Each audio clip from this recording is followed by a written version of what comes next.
ओम नमो भगवते वासुदेवाय नमः. श्री अधिकमास महात्म्य कथासार अध्याय 25. यामध्ये आपण पाहणार आहोत गौरी पंचक व्रत महिमा. चला तर मग आजच्या या 25व्या अध्यायाला सुरुवात करूयात. तर मंडळी, श्री लक्ष्मी नारायण यांच्या सुखसंवादातून वाहणारी अधिकमास महात्म्याची अतिशय सुंदर अशी महात्म्य गंगा ही पुढे पुढे चालली होती. त्या श्रवणानंदाने सारा श्रोतुवर्गही सुखावत होता. सूत मुनी समोरच्या श्रोत्यांना म्हणाले, हे महात्म्य वर्णन करीत असताना श्री नारायण हे लक्ष्मीस म्हणाले, प्रिये, अधिक मासातल्या स्त्रीवर्गाला सुख सौभाग्य मिळवून देणाऱ्या आणखी एका सुंदर व्रताची मी तुला आता माहिती सांगतो. एकदा अरुंधती नावाची एक ऋषी पत्नी ही आपली सखी पार्वती हिला भेटायला म्हणून कैलास पर्वतावर गेली. तो नेमका अधिक मास होता. अरुंधती जेव्हा कैलास पर्वतावर सखी पार्वतीला भेटायला आणि तिच्याबरोबर सुखसंवाद करायला म्हणून आली, तेव्हा नेमकी पार्वती ही कसलेसे व्रत करण्यामध्ये अगदी तल्लीन होऊन गेली होती. तिची ती एकाग्रता, ध्यान, स्थिर बैठक या सर्व गोष्टी पाहिल्या आणि अरुंधतीला पार्वतीला हाक मारावी असेही वाटले नाही. तिच्या भावपूजेमध्ये व्यत्यय आणण्यापेक्षा आपणच तिथे शांत बसून राहावे असा अरुंधतीने विचार केला. पार्वतीची ती भावपूजा पूर्ण झाली. तिने डोळे उघडून समोर पाहिले तर तिला आपली सखी अरुंधती दिसली. अरुंधतीला तिथे तसे अचानक आलेले पाहून पार्वतीलाही आश्चर्य वाटले आणि आनंदही झाला. सखी अरुंधती, अगं तू केव्हा आलीस आणि मला कसं कळलं नाही? पार्वती म्हणाली. त्यावर अरुंधती सांगू लागली, अगं मी कधी आले ते तुला कसं कळणार? कारण मी आले त्यावेळी तू पूजा करत होतीस. तुझं ध्यान चिंतन चाललं होतं. मग तुला मी आलेले कसे कळणार? असे बोलत अरुंधती पुढे झाली. पार्वतीने तिला मोठ्या प्रेमाने आपल्याजवळ बसून घेतले आणि विचारले, कसं काय येणं केलं? त्यावर अरुंधती म्हणाली, सखे, तुझी आठवण आली म्हणून मी तुला भेटायला आले. तू आपली पूजेत मग्न. मग काय ग पार्वती? भगवान शंकरासारखा पती मिळाल्यानंतरही तू ही कसली आणि कोणती पूजा करते आहेस? तेव्हा पार्वती अरुंधतीला म्हणाली, अगं ही पूजा आहे गौरी पंचकाची.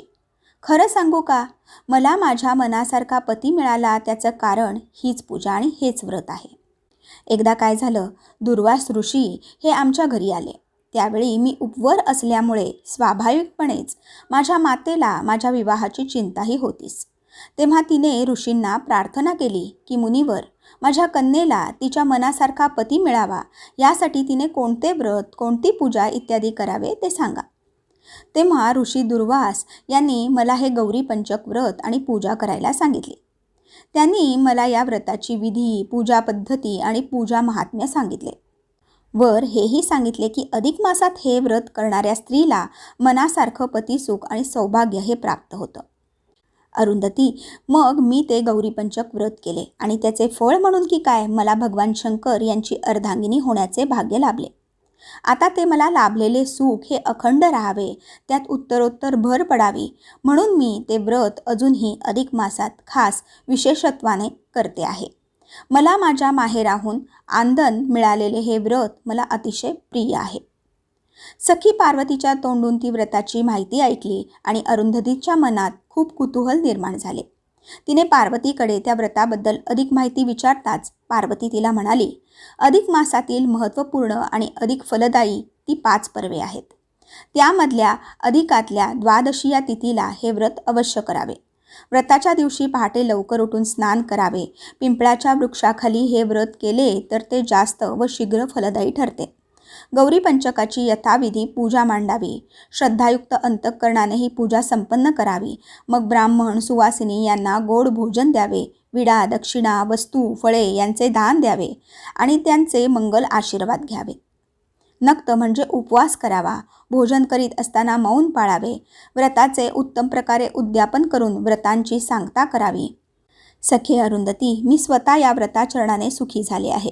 त्यामुळे या व्रताच्या फलश्रुतीबद्दल कोणीच कसलीच शंका घेऊ नये. अरुंधती, सध्या अधिक मास चालू आहे म्हणूनच मी हे व्रत करीत होते. अगं पार्वती, पण तुला तुझ्या मनासारखा पती हा मिळाला आहे ना, मग अजूनही तू हे व्रत का करतेस?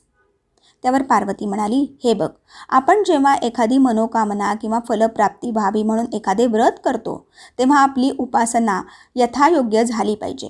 आपल्याला मनोवांछित फळ मिळतेच, पण जे मिळाले आहे ते पुढेही कायम स्वरूपात टिकून राहावे म्हणूनच त्या फलप्राप्तीनंतरही ती उपासना वारंवारही करायलाच हवी. त्यामुळे तो लाभलेला लाभ हा अक्षय टिकतो.